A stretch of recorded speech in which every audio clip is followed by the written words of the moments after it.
The following is a presentation of the Championship Racing Network.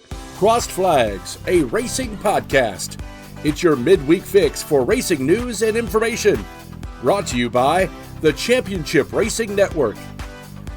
Now let's head trackside to join your hosts, Steve West and Matt Nicholson. Welcome into episode number 20 of Crossed Flags, and whole lot of questions about this week. I've got quite a few. Yeah. Let's get into what we know. We're doing this on a Thursday, a day later than what we usually do. I'm Steve West. This is Matt Nicholson. Thank you very much for joining us. And if you have not already, please do subscribe. It's going to help us out a lot. Just, right down below there. Just hit the subscribe button. It's free. And then that way, anytime anything's uploaded, like the next edition of Cross Flags, episode 21, you get the notification. You're good to go. Yep. All right, so as we record this on Thursday, just a couple of hours before we actually started doing this podcast, we found out from Corey LaJoie, who got a hold of media himself and said, I'm not going to be at Spire Motorsports next year. So he's out of the 7 car. This is 2 weeks after they signed Rodney Childers away from Stewart-Haas Racing, and in the press release said, they're putting Rodney Childers with Corey LaJoie. So something went south in a hurry over there. Hopefully we'll find out more, and we'll let you know during the Saturday show. Again, 9 a.m. Eastern, 8 a.m. Central Time. Hope you join us then. Also, we'll have a little more information on this. Haas F1 actually being proactive this year. They had already signed Oliver Behrman to take over one of the seats. Nico Hulkenberg was going to be leaving anyway. We knew that. So they needed a replacement. They signed Ollie Behrman to take over that seat now. Soon to be former Ferrari development driver. Soon to be Haas F1 driver. Who is his teammate going to be? We had recently found out Kevin Magnussen was going to be out the door at the end of the year anyway, and we knew he was on a very hot seat anyway, and he just wasn't performing. They've pulled Esteban Ocon in a multi-year deal from Alpine, where he said, about 2 months ago, he was going to be leaving. So next year, Haas F1, Ollie Behrman, Esteban Ocon. Should be interesting. See how that lineup goes. Should be. So those are your quick updates. And again, we'll give you more information on both of those stories this weekend on the Championship Racing Network. Full 2-hour show.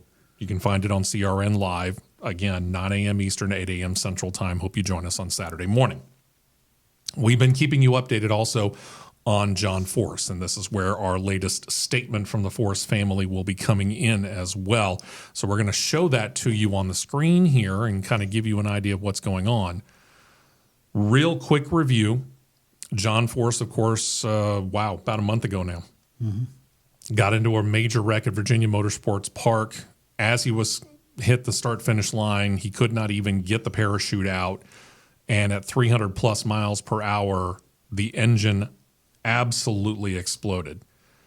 And he lost control of the car, and it veered into the closest retaining wall and bounced off and hit the other one. So between G-forces, the explosion, the rattling around because of hitting both retaining walls, John Force, who is 75, they had what they call a TBI, traumatic brain injury. So he stayed at Virginia Commonwealth University's Medical Center in Richmond for a couple of weeks, got transferred from their ICU to their neural ICU, and then they did a med flight, sent him out to what we have now found was Phoenix, Arizona, to a neural rehab.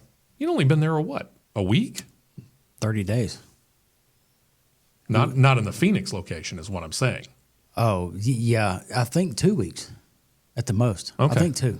At the most, yeah. But either way, they've actually allowed him now, as you can see in the statement, or you read in the statement, and you can see it on the screens behind both Matt and I, that he's been released. Not that he's cleared.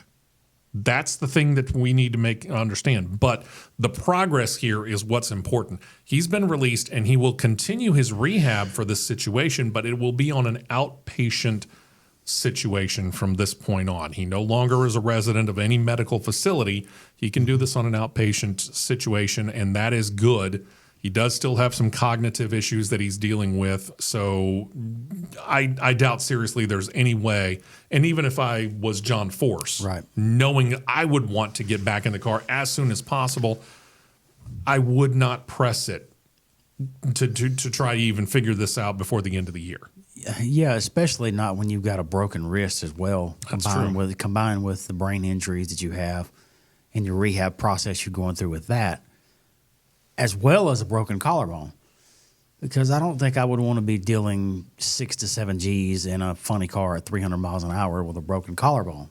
Because one wrong move, you're done. Yeah, exactly. All it would take is one more move over into a wall at some point in time, and you hit that thing wrong, and who knows what could happen. So our thoughts and our prayers continue to go out to John Force and his family. But the Force family is back to full-time racing, and they hope not this weekend. This weekend they're going to be in Sonoma, and then they're going to start to make their way back towards the East Coast. They're hoping maybe in the next couple of races that they'll have everybody back. Brittany's gone back to Top Fuel Racing. Now, Austin Prock was already still campaigning in Funny Car, but that's John Force's Funny Car still out there. Doesn't have a driver. They're hoping to get that fixed and that situation taken care of here. Yeah, tentatively what I've seen is they're going to try to get it on track at the Norwalk Night of Fire. Yeah. That's what I've seen. And that'll be not this coming weekend, but a week from this weekend, the beginning of August, and then they'll figure out from there who will be in the car the next time they actually get a points race going in the National Hot Rod Association. So that's John Force. Oh, gosh, where do we start with this? Question mark number 1. Yeah, of several. Seems like a billion. Yeah. This weekend, the one thing that probably we can say is not a question. This past weekend was NASCAR heading back to Indianapolis Motor Speedway. And the last 4 years, since 2020, we have seen NASCAR go to Indianapolis and run on the road course. I had the opportunity to go up in 2021 for the inaugural NASCAR IndyCar weekend. That was when NASCAR led off on Saturday, IndyCar led off on Saturday with their second race of the year on the Indianapolis road course. And remember, we were in COVID, so everybody was still kind of jittery about the whole thing. So IndyCar ran first, then the Xfinity Series ran on that Saturday afternoon, and then Sunday, here comes the Cup Series, right? Well, they did that for a couple of years, and then last year, even though IndyCar wasn't a part of it, NASCAR went ahead and ran the road course again. But this year is the 30th anniversary from the first time that NASCAR ran on the Indianapolis Motor Speedway, the actual Brickyard. Mm-hmm. Now, of course, it wasn't going to be the Indy 500. There are generally temporary grandstands that are put up for the Indy 500, especially when they get a sellout. Number one, and number two, just to kind of help separate out the Indy 500 a little more, the Indy 500 is 500. Remember, Brickyard is 400 miles. So they want to have that separation.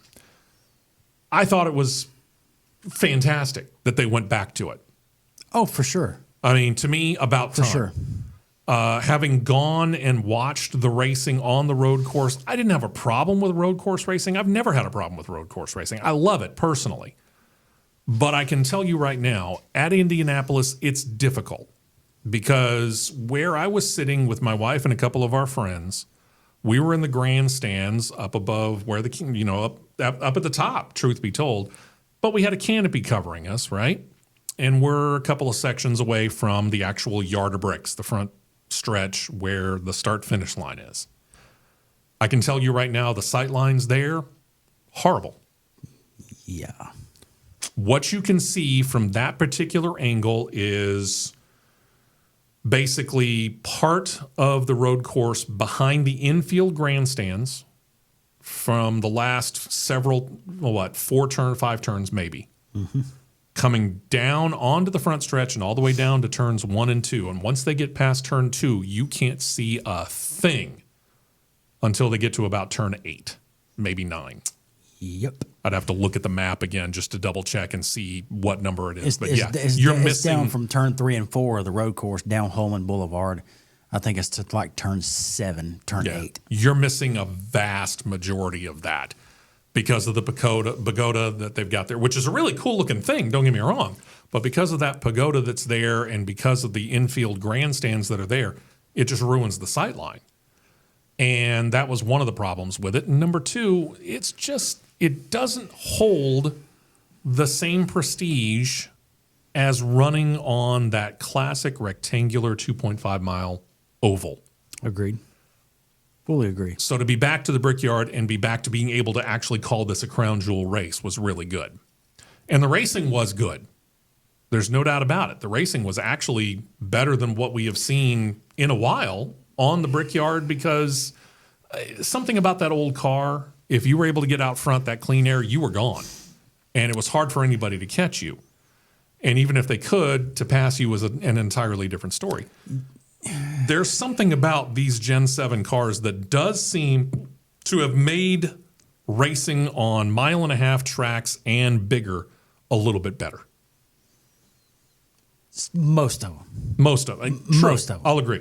Most of them. But, yeah, you've now got the ability to be able to run a car in front of you down. Clean air is not that much of the king anymore. But, yeah, I would say it's made it better some. Yeah. Not everywhere, but some. True. It's destroyed the short tracks. Yeah, for the most part, it has. But And that's another story that we'll get back to at a later time. the mile and a halves, all the way up to, I'm going to say, I will put Indianapolis in there as well. It's amplified it in a good way to be a whole lot better. Yeah. If you follow what I'm saying. But then we get to what has been a constant complaint of both of us here on this show.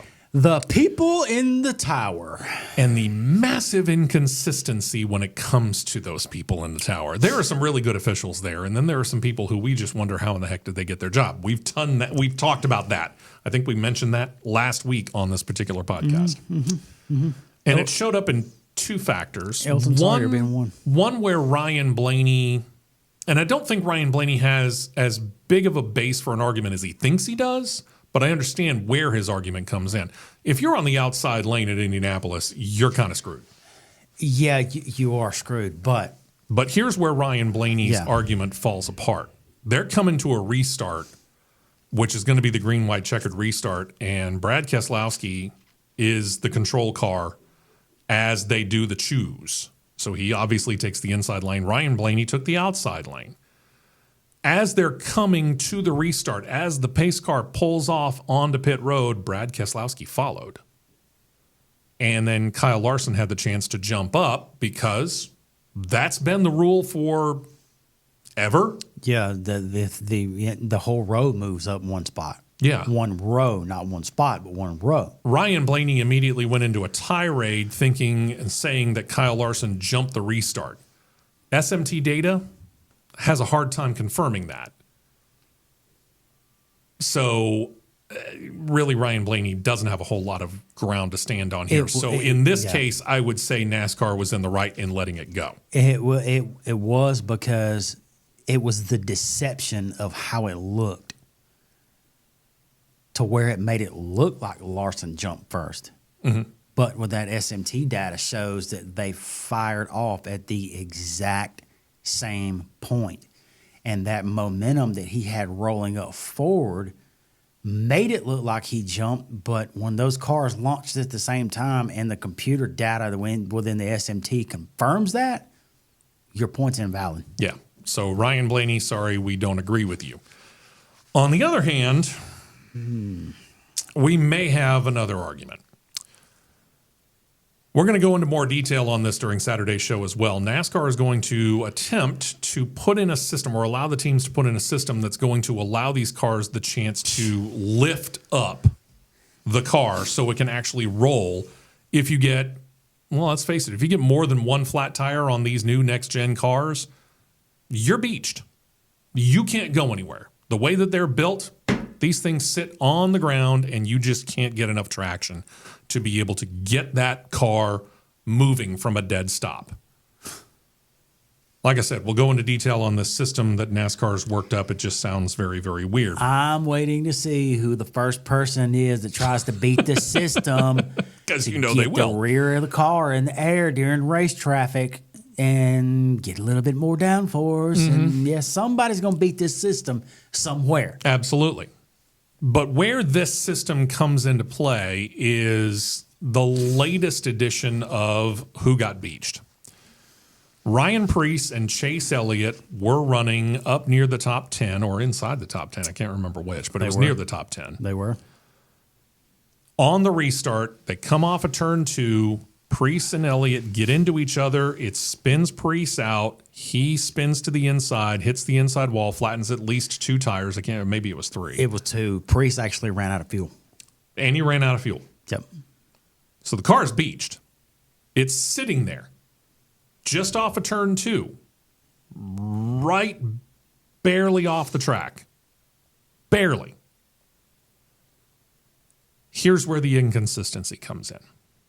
And you've seen it as well, Matt. Because I can't repeat what I said in a message I sent to him.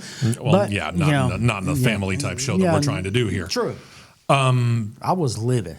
He and I have both seen where in a situation where a driver gets spun or is spinning, whether they were hit or did it by themselves, doesn't matter, and they're going towards the wall, we have seen as soon as that driver hit the wall, the yellow comes out.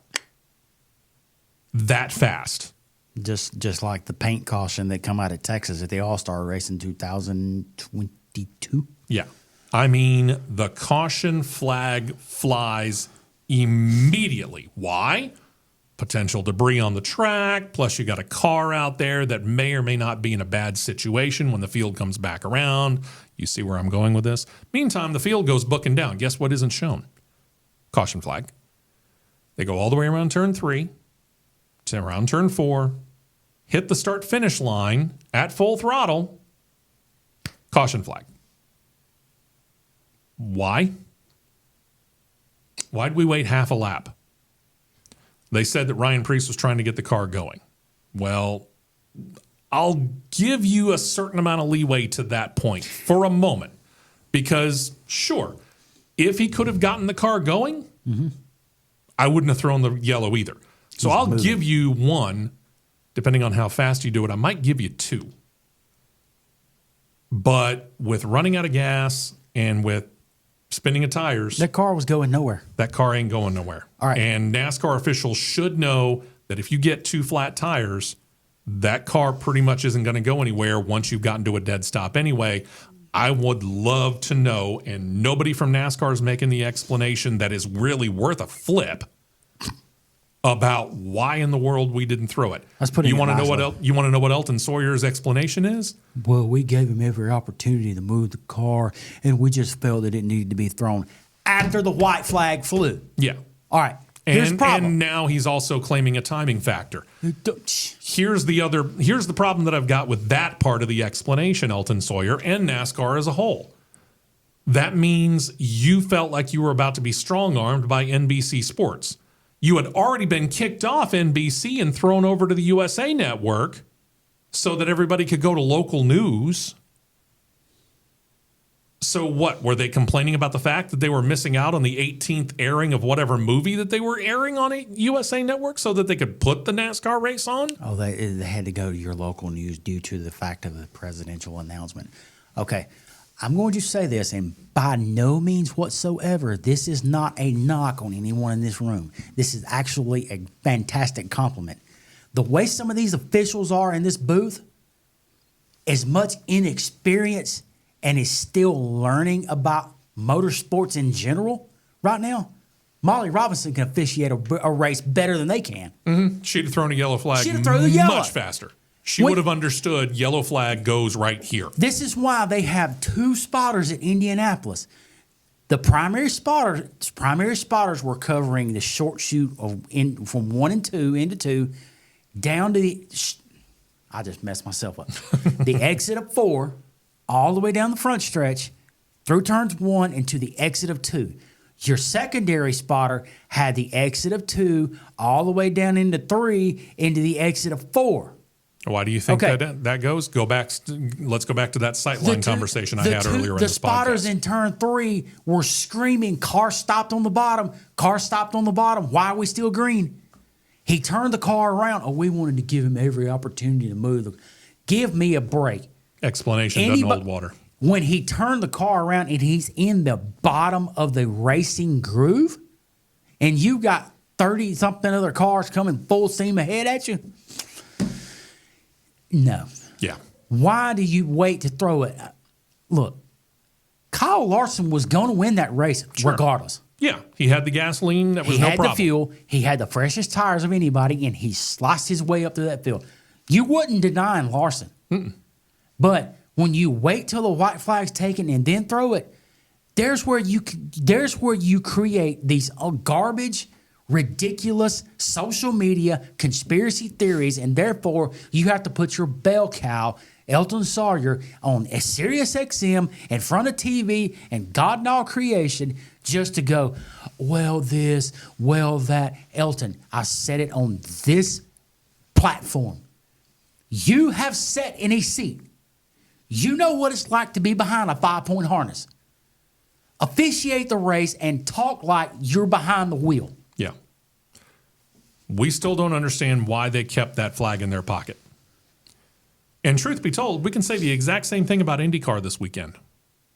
Because if you watch the race up in Toronto, there was an accident there with Pato O'Ward, and then all of a sudden, Marcus Ericsson in this car, Santino Ferrucci in this car, and this car. It took them 4 cars before they pulled that yellow out and let everybody know. This is on a street course, which means narrow. Santino Ferrucci was nearly launched himself to Montreal. Yeah. We're talking narrow course because it's a street course, and you get one car that's partially blocking what is the race line. Oh, yeah. And now all of a sudden you got, 6, 7 cars that are involved in a crash? I think it was 7. Why are we holding the yellow flags in the pocket? But even more importantly, and especially NASCAR, because again, we said it when we started this particular conversation, we have seen where NASCAR throws the caution immediately when a car makes contact with the wall.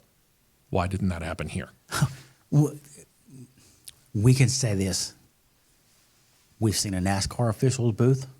We've seen an IndyCar official booth. We have. IndyCar, the way their officiating system is and how many cameras they have around road courses and street courses, and guess what? Along with spotters all over the course. All over the course. There's no reason that it can't be. But the IndyCar system can make NASCAR system laughable. Yeah. Laughable. It does. I'll agree with that wholeheartedly. Let's talk about some better news here. The Haas team. We're going to be concentrating on them quite a bit here. Yeah, probably the worst kept secret. Yeah.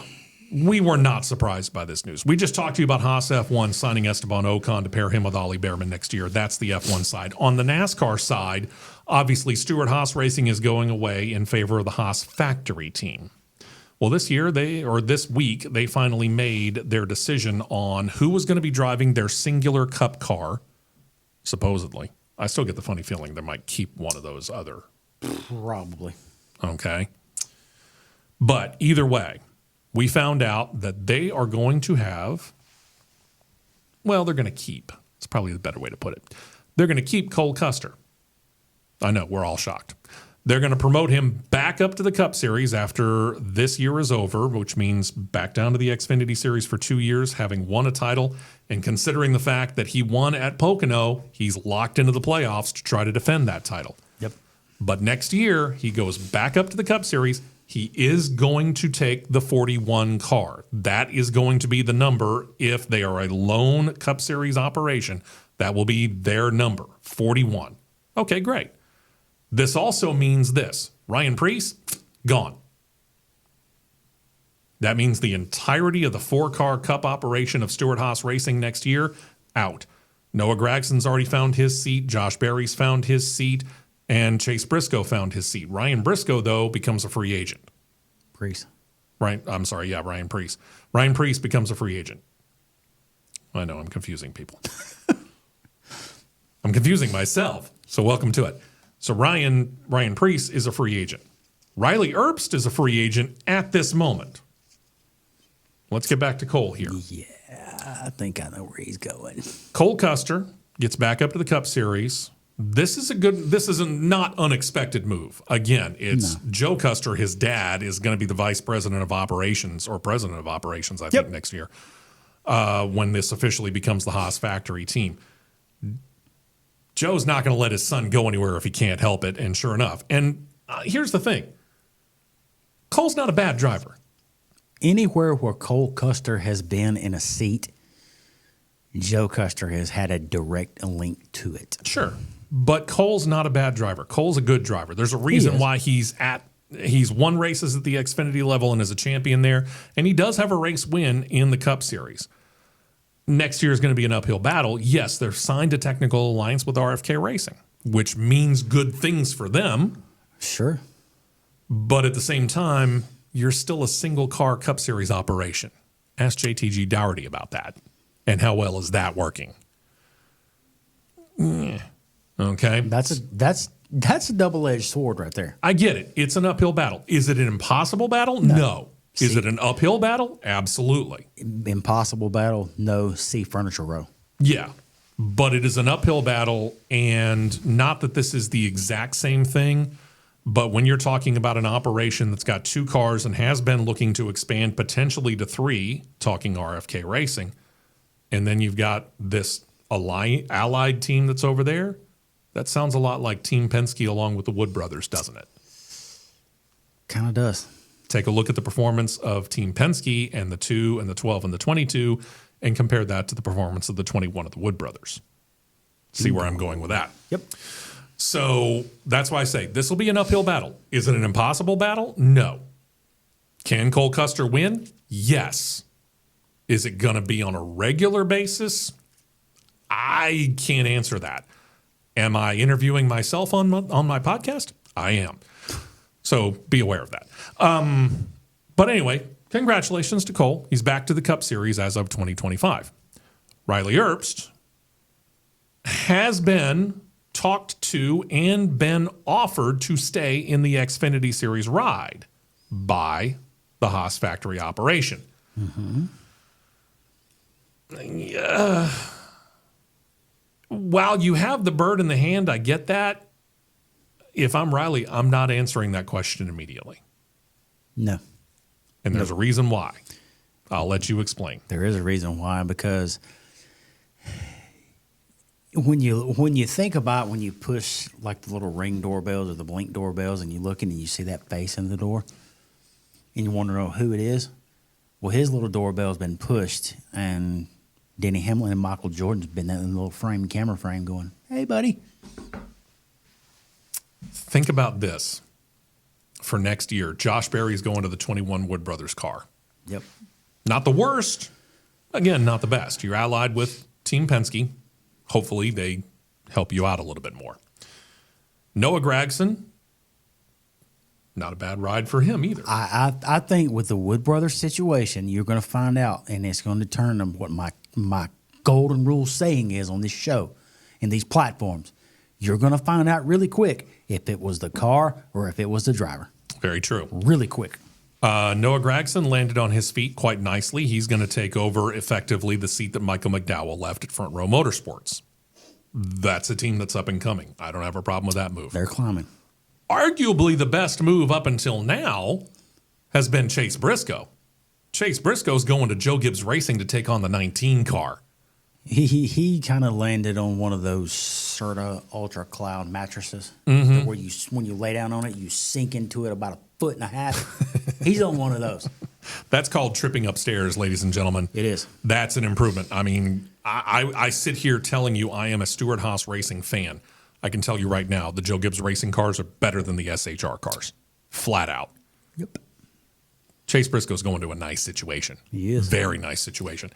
But if everything works out and 2311 Racing, not 23 by 1, inside joke, does get that third charter and they end up putting I just don't see how that's not also a step up. I really don't. Sure. You put Riley Herbst in that situation. You promote him into the Cup Series, number one, and you put him in a 2311 car, which is allied with Joe Gibbs Racing. Well, that's a major step up for Riley Herbst. Yeah, the little birds on the street are chirping that he's the top person in line to get that ride, because along with Denny and Michael, his family is putting up some of the money to get that charter for him to get that seat. And guess where that money's coming from? Monster Energy. Because that is a sponsor. At least a portion of it. Part of it. Is because that has been one of Riley Herbst's longtime sponsors. And what other sponsor is in 2311? Monster Energy. Doesn't that make a nice connection? Yeah, it does. So what does Haas factory operation do for their 2 Xfinity Series cars? Well, as it turns out, there's one lady hint who has been sidelined but is still a Ford Performance driver, and that is one Hailie Deegan. And word has it that Haas factory is quite interested in having a chat with Hailie Deegan about maybe putting her in the car. Or has already had a chat. And I would imagine that has already taken place, and now it's just a matter of figuring out the details. Because if I'm Hailie Deegan, I'm out of this ride here. I don't have that ride anymore. Haven't had it for a couple of weeks. Not since Chicago. Yep. So why wouldn't I stay at the same level that I jumped up to this year on a multi-year deal that somehow went and disappeared? Like David Copperfield doing a magic trick. Why wouldn't I go ahead and do that and arguably go to the better operation? Because here's the thing that we know about the Stewart-Haas racing team the last couple of years.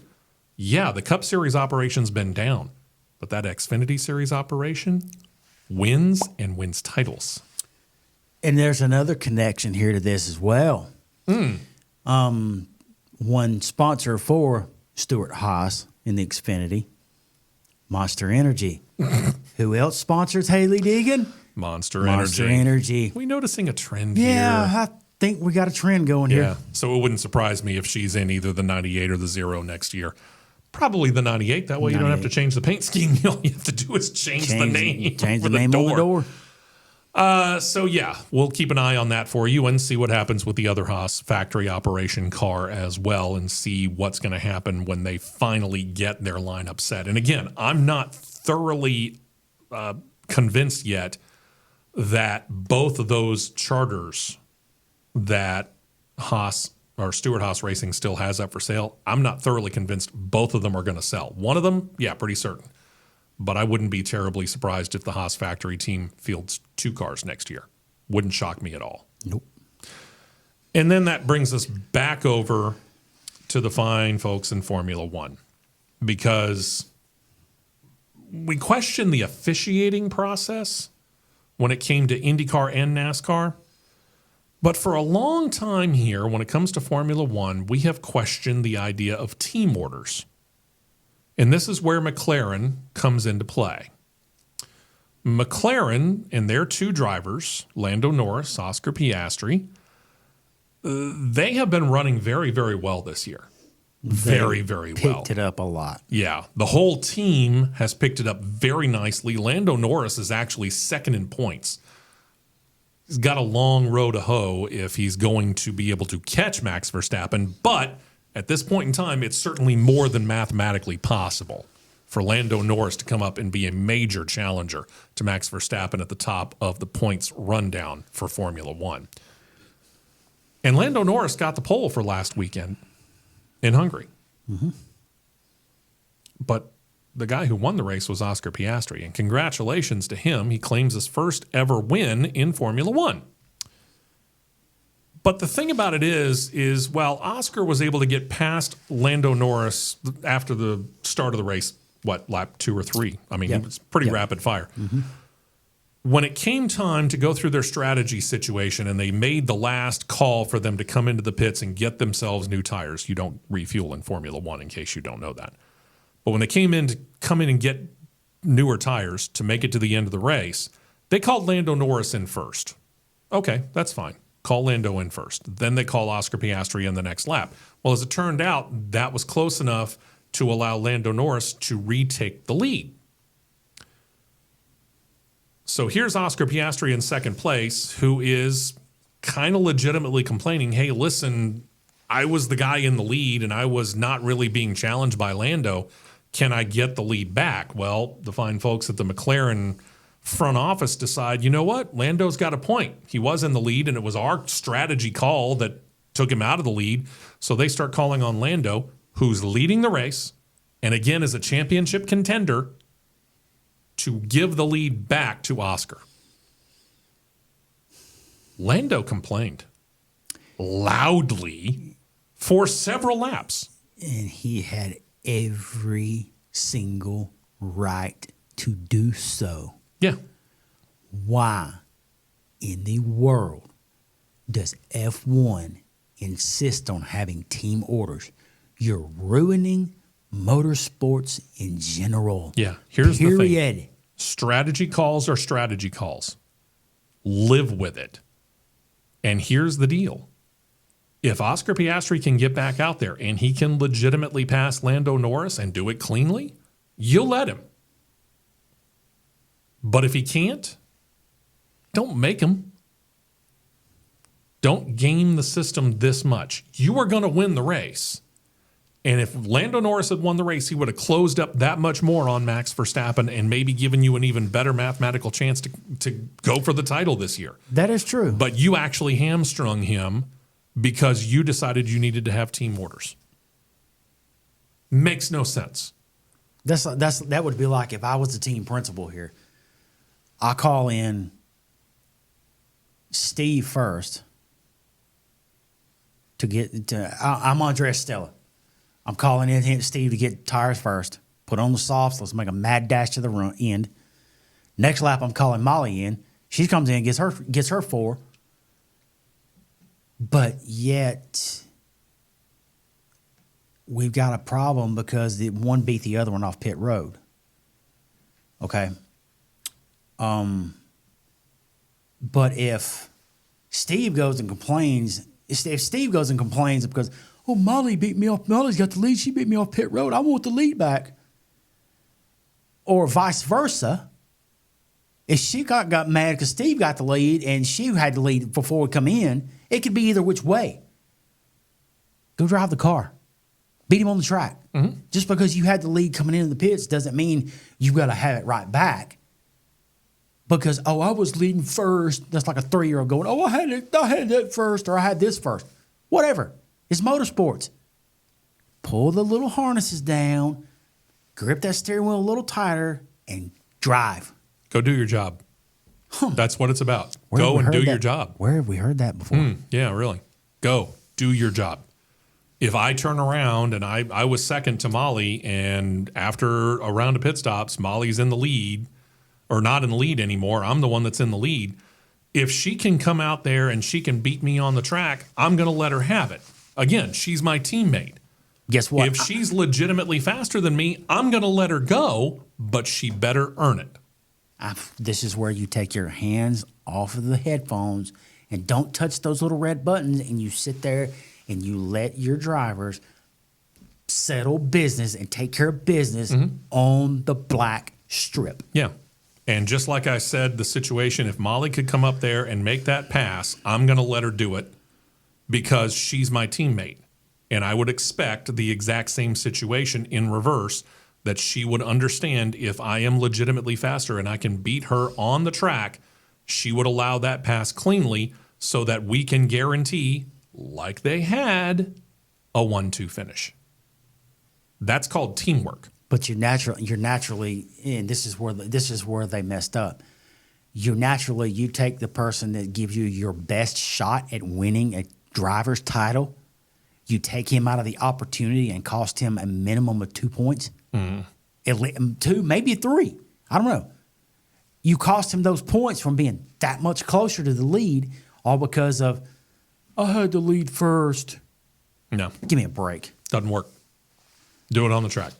Don't make team orders. And I don't care whether you're McLaren, Ferrari, Red Bull, or any of the other 7 teams that are out there on the Formula One grid right now. Don't do team orders. Unless you have a by far and away legitimate 1 versus 2, and you're dealing with a situation where the points are that important, maybe. But at the same time, if one car is legitimately that much faster, I'm not going to artificially make the slower car take the lead. Nope. It doesn't make sense. Nope. Because as a team, you're hurting yourself. Yep. I'll put myself in the position of team principal and put Molly and Matt in the car here. And if we get that same situation, but Molly's in the points lead here, but somehow she ends up behind Matt, does it make sense for me to tell Molly, stay where you are because Matt's got the lead? No. I'm going to tell her, you go race, and I'm going to tell Matt, hey, I've told Molly she's got the green light to go race. If you can hold her off, great. But here's the thing. We know she's faster than you. Yeah, she's 2.5 tenths quicker than you per lap in each sector. So here's the thing, Matt. If you can hold her off, more power to you. But do it cleanly, because if you wreck both cars, there's going to be hell to pay. And number 2, if she gets up to you and she can make that pass, you better let her, and then get in behind her and try and finish second. Yep. So, Molly, you've got to win. Thank you very much for checking us out. Again, we're going to get into more detail on several of these stories and a whole lot more coming up on Saturday morning. Join us CRN Live, 9 a.m. Eastern, 8 a.m. Central Time for the full 2-hour show. Next week, no Crossed Flags podcast. Our producer, not going to really be available. She's out of the country. It's going to make it difficult to produce. So we're going to take a week off next week, episode number 21 in 2 weeks. Join us then, and join us on Saturday morning, as I said, 9 a.m. Eastern, 8 a.m. Central Time. And don't forget, subscribe down there, would you please? And we'll talk to you next time right here on CRN and Crossed Flags.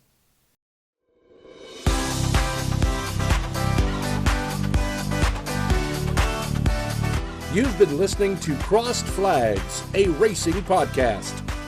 For more content like this, subscribe to CRN Live on YouTube, and you'll be set to catch the 2-hour live show every Saturday morning at 9 Eastern, 8 Central.